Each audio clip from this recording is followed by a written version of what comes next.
Irmãos, carta do apóstolo Paulo a Tito, capítulo 2, iremos ver do verso 1 a 10.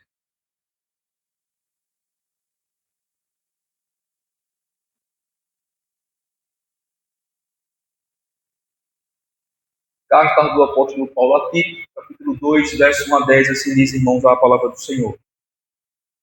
Tu, porém, fala o que convém à sã doutrina. Quanto aos homens idosos, que sejam temperantes, respeitáveis, sensatos, sadios na fé, no amor e na constância. Quanto às mulheres idosas, semelhantemente, que sejam sérias em seu proceder, não caluniadoras, não escravizadas a muito vinho, sejam mestras do bem, a fim de instruírem as jovens recém-casadas a amarem ao marido e a seus filhos, a serem sensatas, honestas, boas donas de casa, bondosas, sujeitas ao marido, para que a palavra de Deus não seja difamada. Quanto aos moços, de igual modo, exorta-os para que em todas as coisas sejam criteriosos. Torna-te pessoalmente padrão de boas obras. No ensino, mostra integridade, reverência, linguagem sadia e irrepreensível, para que o adversário seja envergonhado, não tendo indignidade nenhuma que dizer a nosso respeito. Quanto aos servos, que sejam em tudo obedientes ao seu Senhor, dando-lhe motivo de satisfação. Não sejam respondões, não furtem, pelo contrário, deem prova de toda a fidelidade, a fim de ornarem em todas as coisas a doutrina de Deus, nosso Salvador. Amém. Pai bendito, Senhor, o que nós ansiamos e desejamos, Senhor, é ouvir a Tua voz, através da Tua palavra, a nos instruir, a nos ensinar, a nos exortar, a nos repreender, a nos educar, Senhor, a nos ensinar o caminho da piedade. O caminho, Senhor, a maneira de viver, ó Pai, que glorifica o Teu nome. Portanto, nos ajude, abra nosso entendimento e coração para receber de Ti a Tua verdade, Senhor. Verdade esta que fique não apenas em nosso intelecto, em nossa razão, mas que desça ao nosso coração e nos dê o poder, a capacidade, a habilidade, ó Deus, de vivê-la. Deus bendito. Sei, Senhor, sei das minhas limitações, portanto, me ajude, Senhor. Tenha misericórdia de mim. Me capacite, Senhor, para falar a Tua palavra com fidelidade, mas também com muita simplicidade e clareza. De maneira, Senhor, que todos aqui presentes, Senhor, possam entender, desde o mais novo até o mais velho. Ó Deus, e assim haja edificação. Sim, Deus bendito, nós oramos aqui, Senhor, consciente da nossa completa dependência à Tua. Em nome de Jesus Cristo, nos abençoe. Amém. Amém. Irmãos, eu esqueci de colocar um título. Mas não tem problema, né? A gente vai fazer a exposição do capítulo 2, versículo 1 a 10. Deixa eu só recapitular para a gente entender bem o contexto. Um título que poderia ser dado aqui seria os efeitos da sã doutrina, ou o objetivo do ministro. Está tudo relacionado ao ensino e à pregação da sã doutrina, com o objetivo a ser alcançado de conduzir o povo de Deus a uma vida de piedade. Esse é o teor aqui do texto. Está dentro do seu contexto. Então, capítulo 1, irmãos, nós vimos a respeito do ministério pastoral. Certo? Vimos lá no começo, né? No capítulo 1, versículo 1 a 4. Propósito do ministro. Viu aqui? Versículos 5 a 9. Vimos os deveres, as qualificações do ministro, né, do presbítero, tanto moral quanto no que respeito à capacidade, habilidade de transmitir e pregar a palavra fiel, que é segundo a doutrina. Deve ser alguém pegado à palavra fiel. Versículo 10 a 16, nós vimos que é necessário que um ministro ou um presbítero seja alguém apegado à palavra fiel, a fim de proteger o rebanho, não é isso? Proteger o rebanho de falsos mestres. Traz confusão, que causa destruição, tanto com sua vida, quanto com seu ensino ao povo de Deus, os quais são motivados simplesmente por ganância, como a gente vê no versículo 11. Então, por isso que é necessário que o presbítero seja alguém apegado à palavra fiel, para que então ele faça um serviço de protetor das ovelhas. Um pastor, ele deve proteger as ovelhas. Então, agora, quando chegamos no capítulo 2, versículo 1 a 10, Paulo vai orientar a Tito para que ele possa, juntamente com os presbíteros que seriam estabelecidos naquelas igrejas da ilha de Creta, a ensinar a sã doutrina, a fim de conduzir o povo de Deus a uma vida piedosa. O que objetivo? Estabelecer um contraste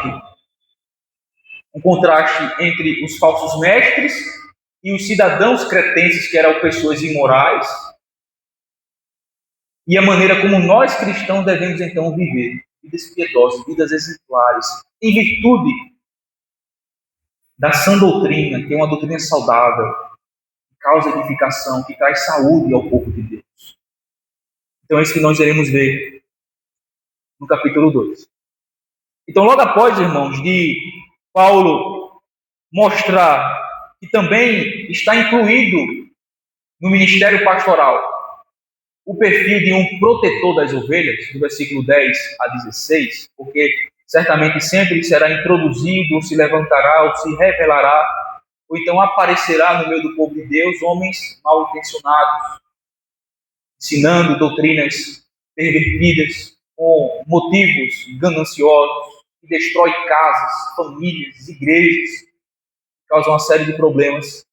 Então, por isso a necessidade de um presbítero ser alguém apegado à palavra fiel, para que ele possa ter a habilidade e a capacidade de discernir e lidar em essas situações.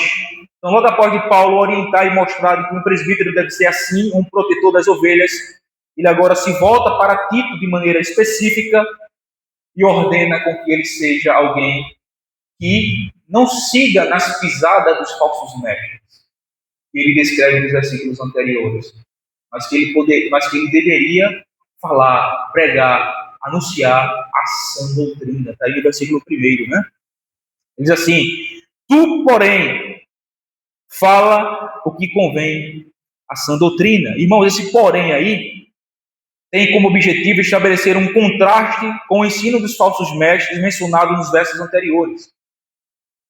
No capítulo 1, 14, e no capítulo 3, 9, mostra que esses falsos mestres se ocupavam com fábulas judaicas, genealogias e debates relacionados à lei. No capítulo 1, versículo 11, Paulo diz que tais ensinos destruíam famílias inteiras e que eles eram movidos ou motivados por ganância. O que Paulo está dizendo aqui, irmãos, é que Tito deve ir na contramão do ensino dos falsos mestres, pois, por serem falsos, ímpios e movidos por ganância, seus ensinos só causam destruição das famílias e vergonha a causa de Cristo. Então Paulo está dizendo: Tito, você, todavia, ande na contramão desses falsos mestres, da maneira como eles vivem, das motivações que eles ensinam e dos seus próprios ensinos, porque eles só causam destruição. Estão motivados por ganância. E com isso tem causado destruição em famílias inteiras. Você, porém, Tito, ande na contramão, não siga nas suas pisadas. Porque eles são falsos, porque eles são ímpios, porque eles estão motivados por ganâncias, porque seus ensinos só trazem destruição às famílias e vergonha à causa de Cristo. Irmãos, aqui eu preciso destacar para vocês uma das 3 principais características do falso mestre.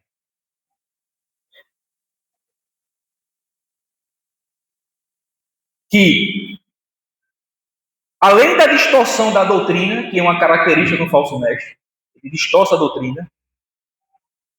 Além da falta de cuidado e importância com o povo de Deus, porque de fato ele não se importa com o povo de Deus. Não estou nem aí para a condição do povo de Deus. Isso é outra característica. Então, pense nisso.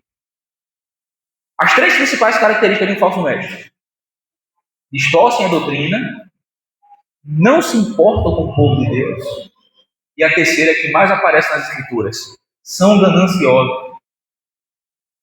São gananciosos. Então, se você vê um líder, um pastor, um mestre, com essas três características, fique certo. Ele é um falso mestre, ele é um falso pastor. Ele distorce a doutrina para benefício próprio. Ele não se importa com o povo de Deus, com a condição do povo de Deus. Ele não pastoreia, não cuida do povo. E eles são gananciosos. Tudo que eles fazem é motivado simplesmente por ganância, por dinheiro, por proveito próprio. Se você vê essas características em alguém, fique certo, é um falso mestre. Em Tito, capítulo 1, versículo 11, Paulo diz que eles destruíam famílias inteiras através dos seus falsos ensinos por torpe e ganância. Em João, capítulo 10, Jesus chama os fariseus de ladrões e mercenários. Em Mateus 23, 14, Marcos 12, 40, Lucas 20, 47, Jesus deixa isso ainda mais claro, né? De que os fariseus, eles eram mercenários, eles eram ladrões. Em 1 Timóteo 3, versículo 3, e em Tito 1, versículo 7, quando Paulo descreve as qualificações necessárias para o exercício do ofício pastoral, ele diz que o candidato não deve ser alguém avarento, não cobiçoso de torpe ganância. E em 1 de Pedro, capítulo 5, versículo 2, Pedro diz aos presbíteros que eles devem pastorear o rebanho de Deus não por sorte da ganância, mas de boa vontade. Então, irmãos, uma das três principais características de um falso mestre é que ele é ganancioso. E a Bíblia tem vários textos que eu citei aqui para vocês que advertem a respeito disso. Adverte a respeito disso. Então, irmãos, as Escrituras ensinam que os que pregam o Evangelho devem viver do Evangelho. É um fato. Os que pregam o Evangelho devem viver o Evangelho. O trabalhador é digno do seu salário. Isso é claro nas Escrituras. O povo de Deus deve ter consciência para honrar os seus pastores, cuidar dos seus pastores, reconhecer o trabalho dos seus pastores. Isso é um fato incontestável. Mas, preste atenção nisso. Quando pastores reivindicam o seu direito de sustento, priorizando tão somente seu conforto acima ou em detrimento do bem da igreja e a causa do Evangelho, eis aí alguém ganancioso. E, no mínimo, alguém desqualificado para o exercício do ofício pastoral. E, na pior das hipóteses, é alguém com uma grande probabilidade de ser um falso mestre, um ladrão e um mercenário. Eu vou repetir isso aqui. As Escrituras ensinam que os que pregam o Evangelho devem viver o Evangelho. Mas, uma conjunção adversativa aqui, mas, quando pastores reivindicam o seu direito de sustento,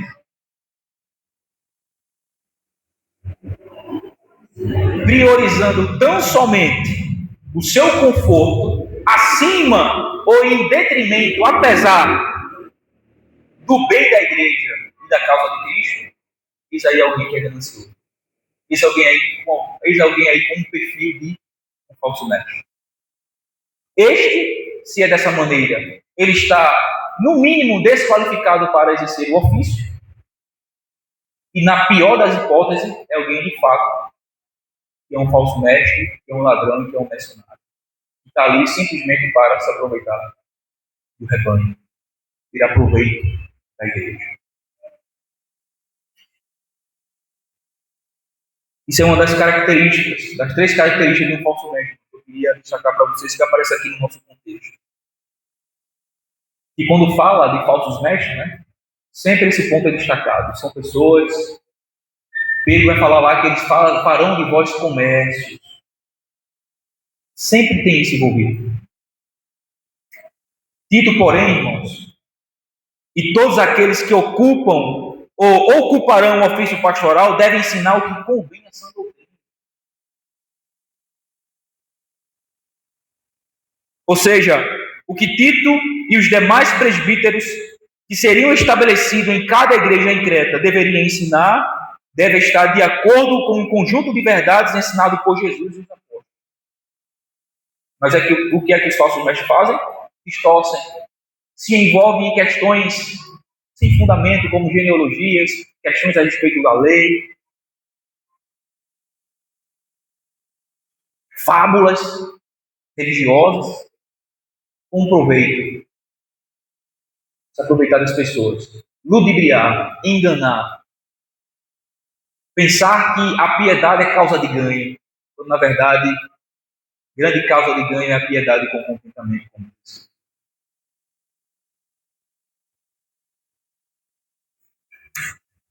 Por sã doutrina, que aparece aí no verso 1, Paulo está se referindo ao ensino saudável. Sã traz a ideia de saúde. Doutrina é instrução, doutrina, ensino. Então, por sã doutrina, que aparece aí no verso 1, Paulo está se referindo ao ensino saudável, a um conjunto de doutrina livre de qualquer contaminação.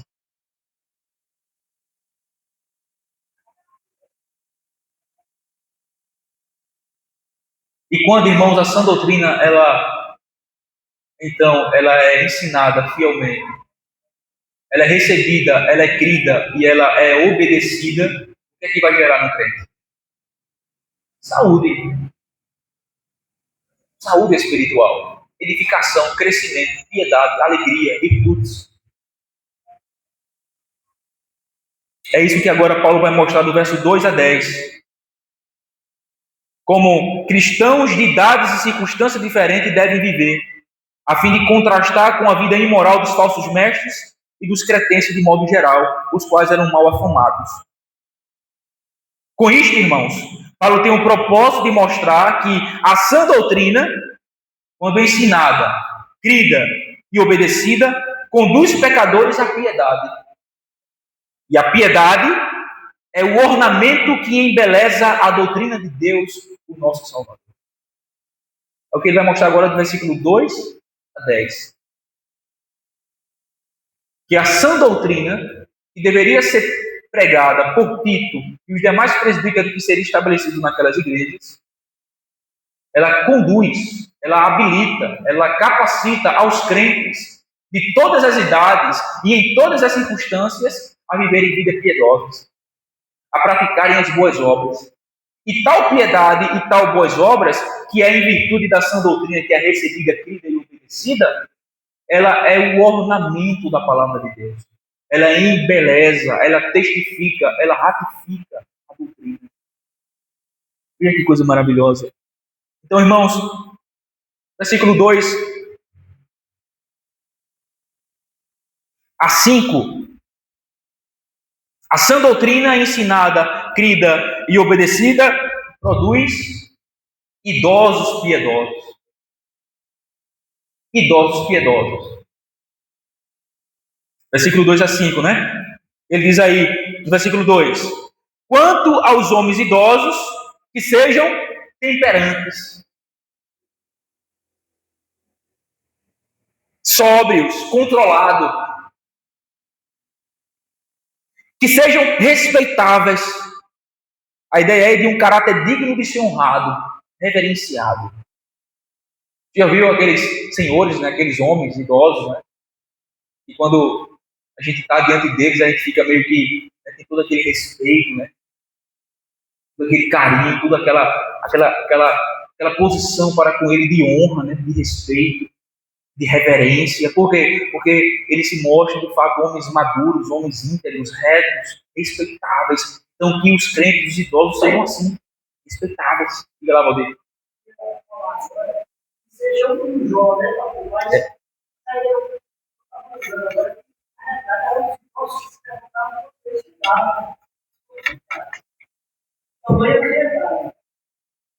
Exatamente. Então, quanto aos idosos, irmãos, que sejam temperantes, sóbrios, controlados, que sejam respeitáveis, caráter digno de ser honrado, sensatos, mente sã, equilibrado,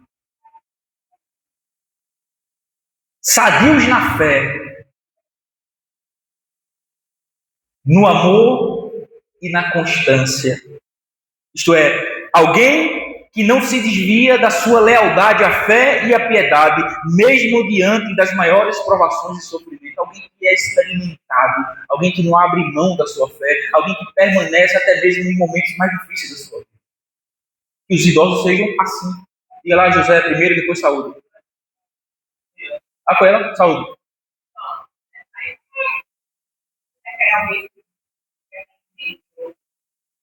Sim. Questão de idade avançada. Os idosos, exatamente. Idosos, né? Homens idosos, né? Velhos. Tanto é que no versículo 3, agora que a gente vai ver, ele se refere a mulheres idosas. E essas mulheres idosas deve ser exemplo para a mais nova. Né? Então, traz exatamente essa ideia de que ele tem em mente aqui, está se referindo a pessoas de fato de uma maior idade. Pessoas velhas. Então, irmãos, a sã doutrina ensinada, crida e obedecida, municia e habilita até mesmo homens idosos a frutificarem em toda boa obra. Serem exemplos de sobriedade, equilíbrio, sabedoria, piedade e uma fé inabalável. É isso que a sã doutrina causa, meus irmãos. Ela causa piedade na vida de um crente, o qual, quando ouve, quando é ensinado, quando é instruído, ele crê. E quando ele obedece, ele manifesta a piedade, ele exala a piedade. Ele anda em boas obras, até mesmo homens idosos, como Carlinhos, vai dar frutos, vai manifestar piedade, vai andar em boas obras, vai ser alguém respeitável, honrado, reverente, alguém que demonstra lealdade, não se desvia da sua fé, da sua piedade, é alguém constante, até mesmo em meio às provações e sofrimento. São homens que é referência para os mais novos, é exemplo para os mais jovens. É isso que a sã doutrina, irmãos, que os pastores devem ensinar. Ela vai causar tais efeitos até mesmo na vida de um homem idoso.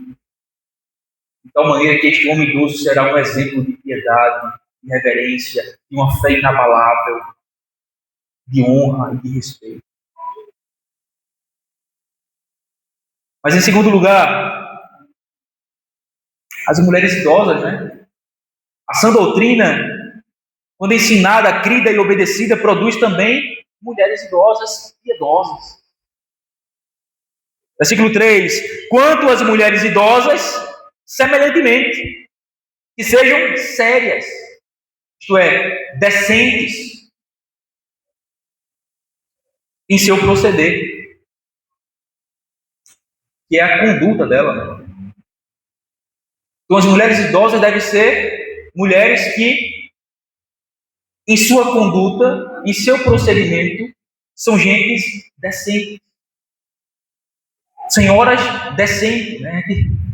Não é horrível quando ele vê uma pessoa de idade causando chacota, assim, né? Causando vergonha, né?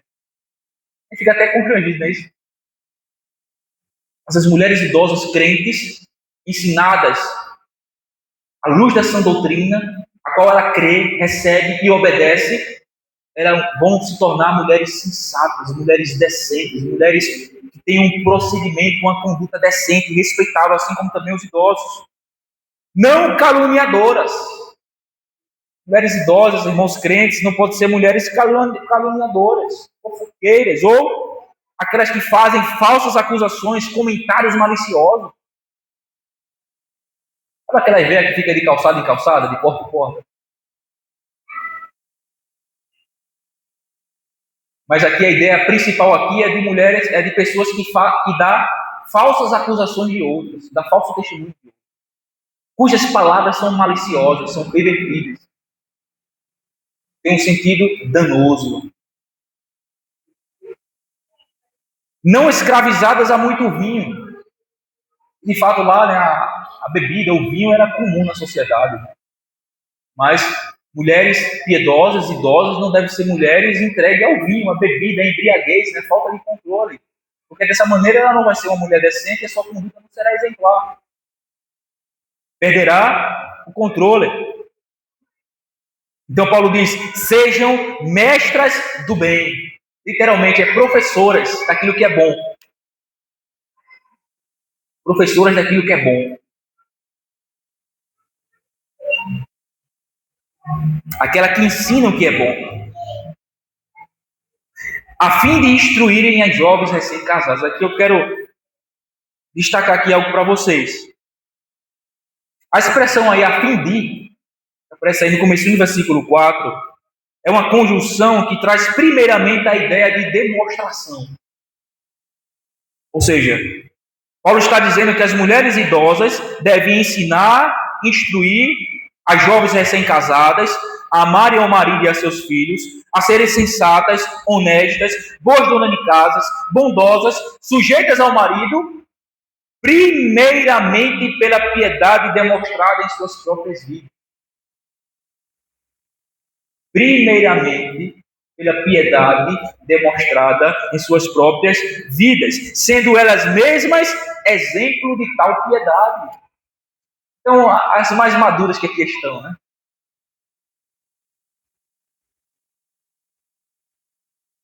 A maneira de você instruir as mulheres mais novas, as recém-casadas, a amarem os maridos e os filhos, a ser boas donas de casa, a serem submissas aos maridos, a serem bondosas, honestas, sensatas, boas donas de casa, é primeiramente você dando exemplo com a sua própria vida. Essa é a maneira das mulheres mais velhas ensinarem ou instruírem as mulheres mais novas a serem mulheres piedosas. É demonstrando tal piedade com a sua própria vida, com o seu próprio exemplo de vida, com a sua própria maneira de viver.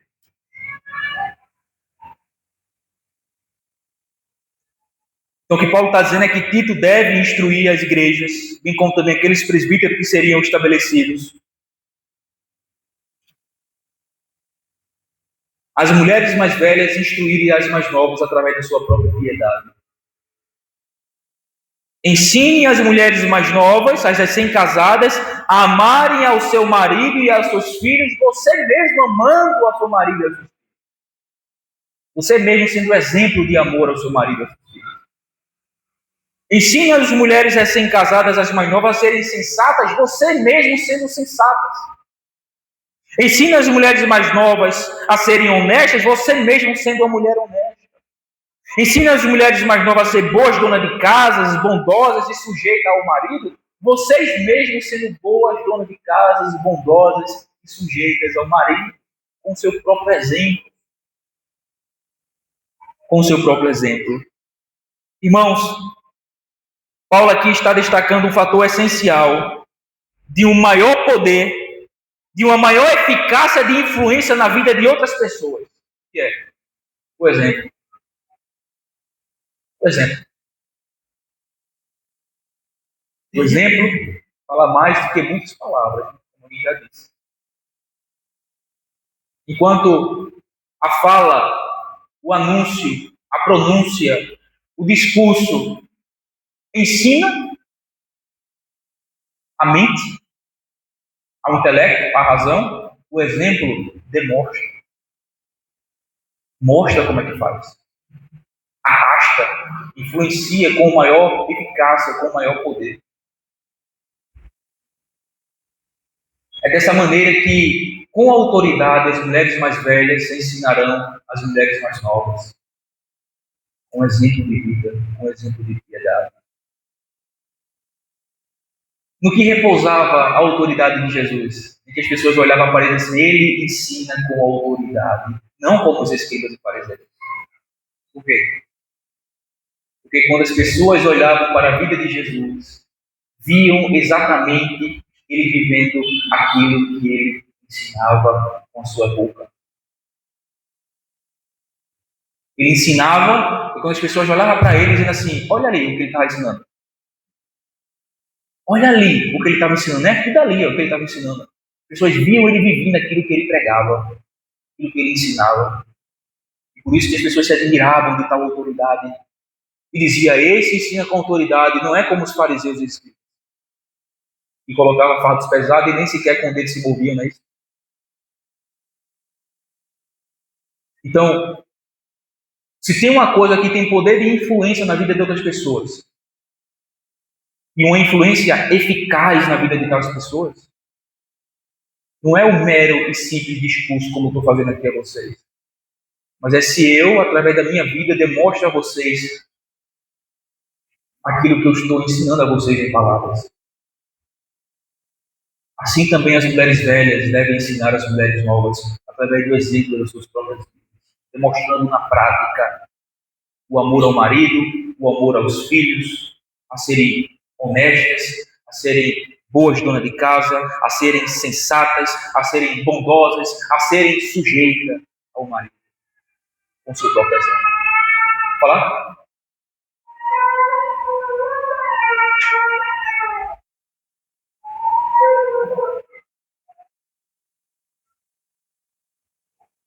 Então, depois de ele instruir a Tito e os demais presbíteros que ali seria estabelecido da maneira como ele deve instruir, ou para o quê? Qual o propósito, o alvo ele ser alcançado na vida daquelas igrejas? É conduzir idosos, idosas, pessoas de todas as idades e circunstâncias a uma vida piedosa. Então ele diz, por que propósito as mulheres idosas devem ser exemplo de piedade e as recém-casadas devem imitar tal piedade. Por que propósito? Aí no finalzinho do versículo 5, né? O que é que ele diz? Para que a palavra de Deus não seja difamada. Para que a palavra de Deus não seja difamada.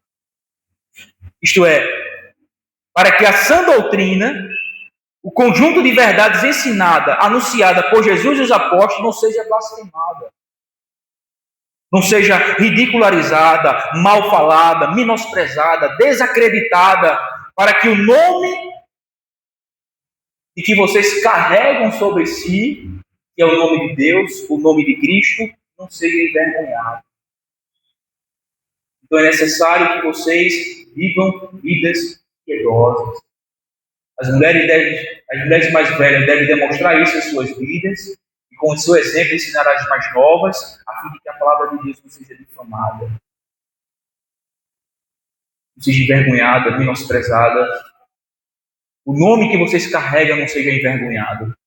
Isso é a razão, né, irmão, do porquê o nome de Cristo, muitas vezes, porque o evangelho é tão banalizado, tão mal visto, tão mal falado.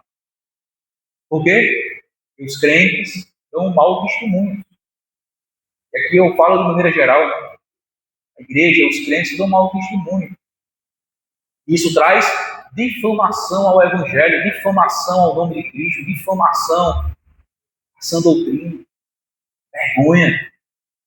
Vergonha. Irmãos, de maneira geral, o que Paulo está dizendo é que a sã doutrina recebida, crida e obedecida pelas mulheres idosas, tanto influenciará as recém-casadas a serem piedosas, quanto, por consequência disto, poupará que a sã doutrina e o nome de Jesus sejam envergonhados. É isso que ele está dizendo. É isso que ele está dizendo. A sã doutrina, crida, recebida, obedecida, vai conduzir a gente à piedade.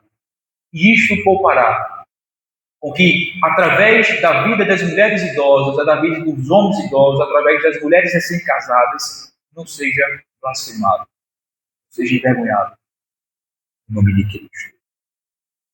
Então ele dá continuidade, demonstrando de que a sã doutrina, ensinada, crida e obedecida, também gera jovens piedosos.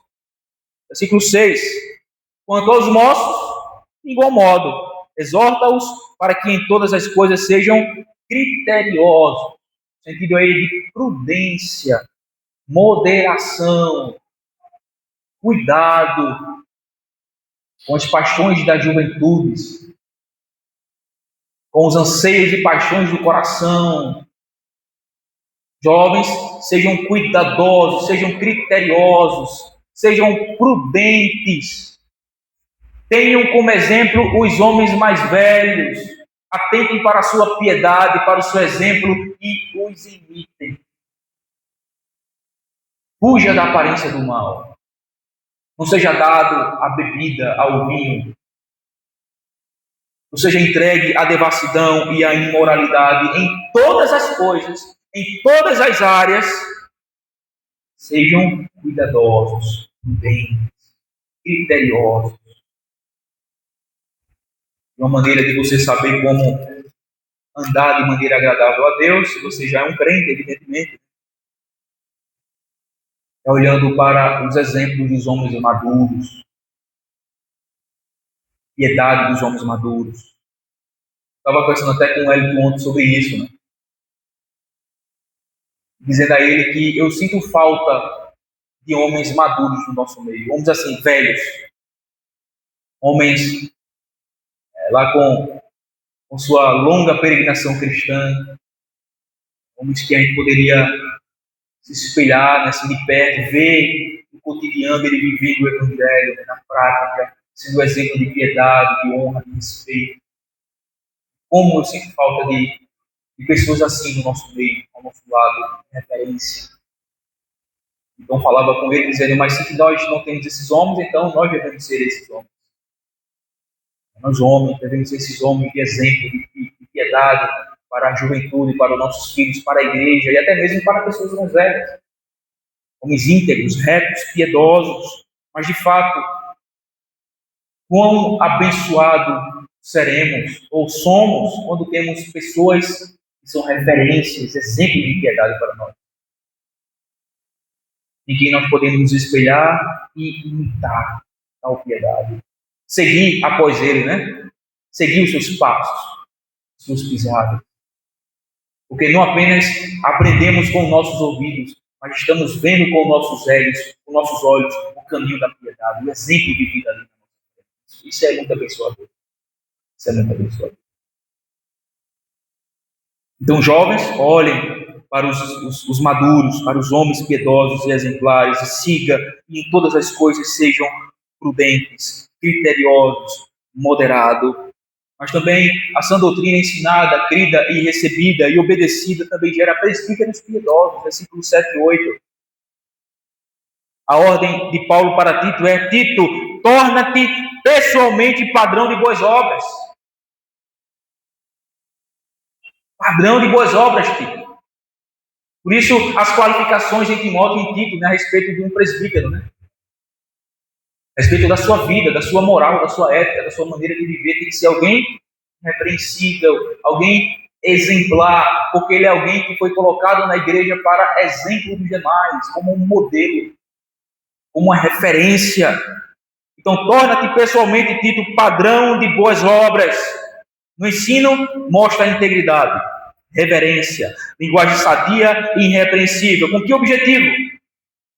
Para que o adversário seja envergonhado, não tendo indignidade nenhuma de dizer o nome de Deus. Novamente, a ideia aqui é para que a palavra de Deus não seja difamada, para que a sã doutrina não seja menosprezada, para que o nome de Cristo não seja envergonhado. Esse é o teor de toda essa passagem. Precisamos ser isso, viver dessa maneira, para que então a palavra de Deus não seja difamada, o nome de Deus e o de Cristo não seja envergonhado.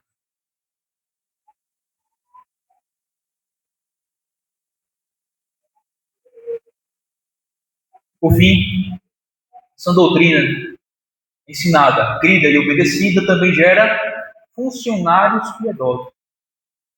Versículos 9 e 10. Quanto aos servos aqui, irmãos, não é como é os funcionários hoje, a gente faz uma equivalência, né? Não é como é os funcionários hoje. Os funcionários hoje são livres. Tem a liberdade de decidir, de escolher se quer trabalhar naquele emprego ou não quer, se quer ir para outro, se não quer. Mas servos aqui eram escravos mesmo. Escravos de senhores. Escravos de senhores. Então, o objetivo de Paulo aqui é demonstrar, é fazer com que Tito e os demais presbíteros que seriam estabelecidos naquelas igrejas ensinassem a sã doutrina, a fim de que estes servos, em nome do Evangelho, em nome da verdade, em nome de Cristo da salvação, não se rebelassem contra os seus senhores. Porque eles poderiam usar disso como desculpa para dizer, não, eu sou livre, Cristo me libertou. Então, fomentar ali um espírito de rebeldia, de rebelião contra os seus senhores. Então, Tito vai aqui, tem a responsabilidade, os pastores têm a responsabilidade de mostrar, aqui desse contexto, que não. O Evangelho não torna pessoas rebeldes, ao contrário, faz com que eles sejam exemplares em seu serviço, até mesmo na condição de escravo em relação aos seus senhores. Então ele vai dizer, quanto aos servos, que sejam em tudo obedientes ao seu Senhor, dando-lhe motivo de satisfação. Veja, vocês escravos, não devem pensar que em nome da liberdade que há em Cristo, lhe dá o direito de se rebelar contra os seus senhores segundo a carne, segundo os homens. Ao contrário. O Evangelho que vos libertou e salvou, viver à luz dele significa que vocês devem ser servos agora exemplares, obedientes aos seus senhores, trabalhando, vivendo de tal maneira que em tudo vocês sejam motivo de satisfação para os seus senhores, de alegria para os seus senhores. Veja que coisa. Agora, evidentemente, eu preciso destacar aqui alguma coisa. Que essa obediência não é uma obediência cega, né? Não é uma obediência a qualquer custo. Paulo não está dizendo aqui que os servos devem obedecer aos seus senhores, até mesmo naquelas coisas que são justas.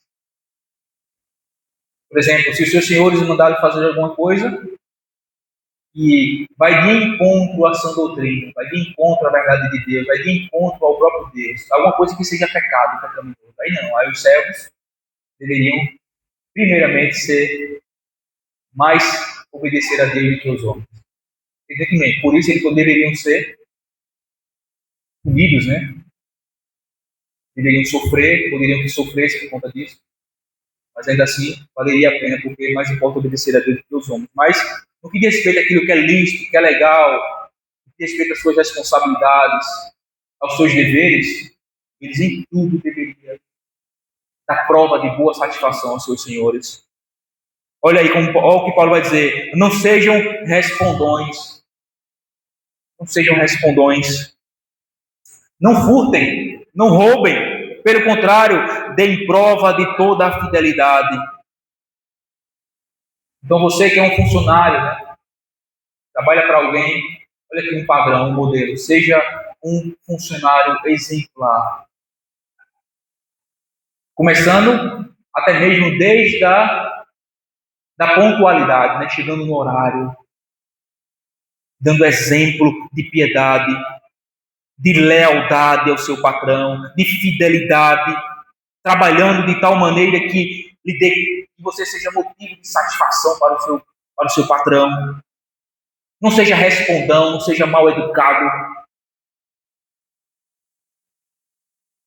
não seja iracundo, mas trate o seu patrão com toda a honradez, com todo o respeito, com toda a dignidade. Seja submisso, seja obediente, seja leal, seja fiel. E de novo, Paulo diz, com qual objetivo?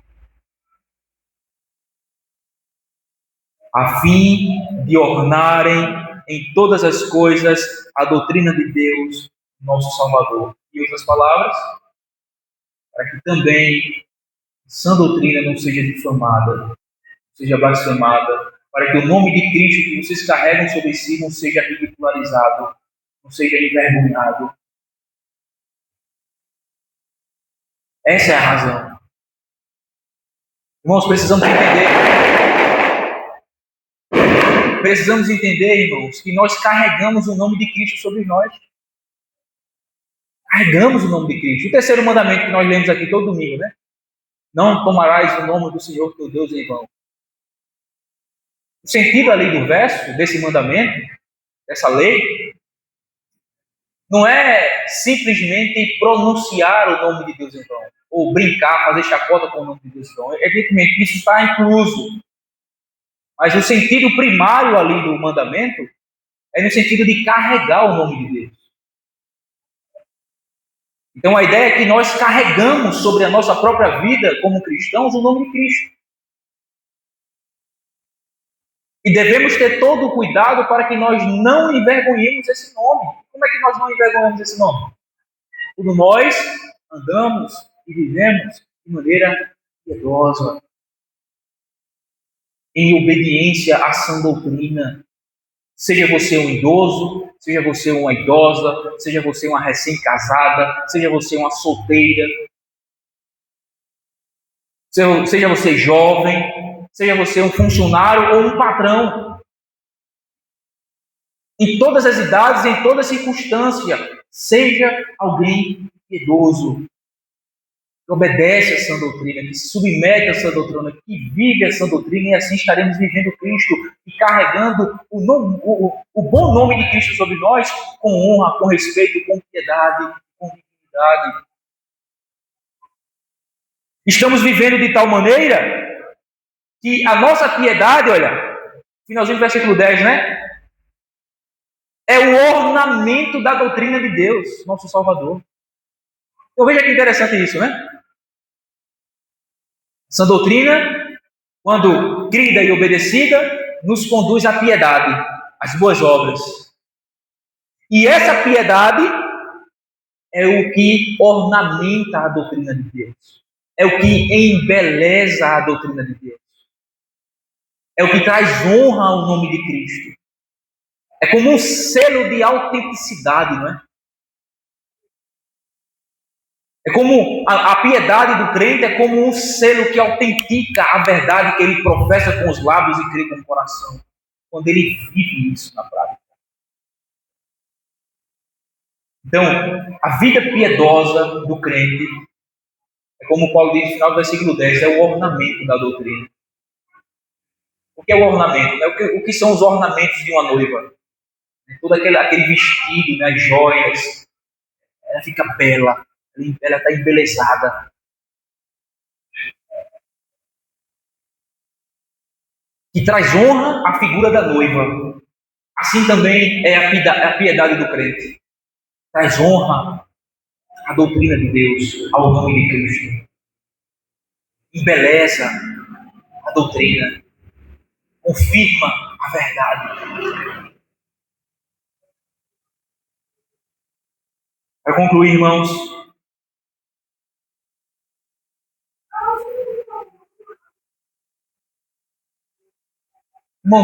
nos analisemos. As nossas vidas têm sido um motivo de satisfação para Deus. As nossas vidas têm sido o ornamento, o embelezamento da doutrina de Deus.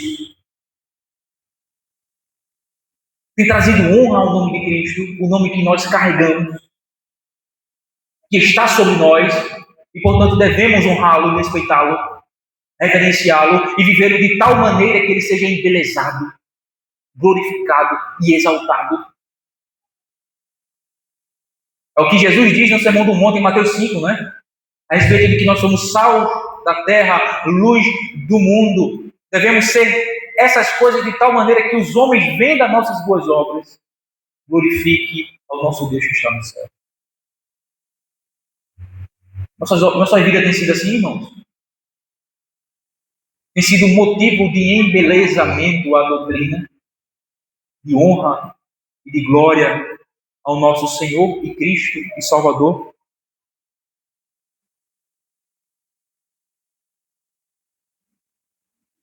Irmãos, Cristo está santificando a igreja por meio da sã doutrina.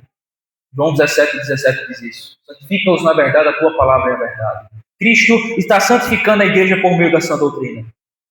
Para apresentar a igreja naquele grande dia igreja gloriosa, sem mácula, nem ruga, nem coisa semelhante, porém santa e sem defeito, como diz Efésios 5.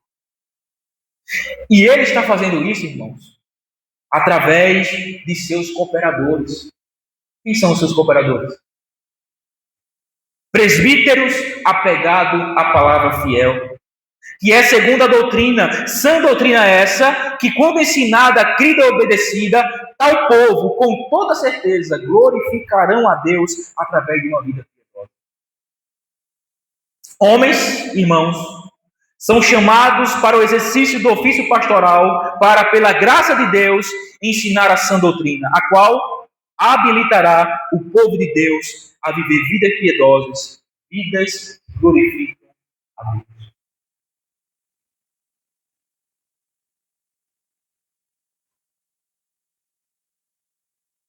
Portanto, devemos atentar para isso. Atentar para isso. Nos atentar para a sã doutrina, tanto aqueles que estão na posição de ensino e de modelo, no caso do presbítero e do pastor, deve crer e obedecer a sã doutrina, a fim de ele ser esse exemplo qual ele é chamado para ser, quanto também os membros, os irmãos, devem ouvir, aprender, devem crer, devem obedecer à sã doutrina. Então, viverão vidas piedosas que trarão glória ao nome que vocês carregam sobre si, que é o nome de Cristo. Irmão, se a gente não obedece essa doutrina, é certo, como nós temos sido prova disso, não é isso? O nome de Cristo será blasfemado. O nome de Cristo será ridicularizado. O nome que nós carregamos será envergonhado. Infelizmente, nós temos provado deste amargor, em alguma medida aqui na nossa igreja, aqui nessa cidade. Mas hoje, precisamos, irmãos, nos atentar para a maneira pela qual Cristo nos chama a viver, como seus servos, e a viver uma vida piedosa. E isso se dá por intermédio da obediência à sã doutrina.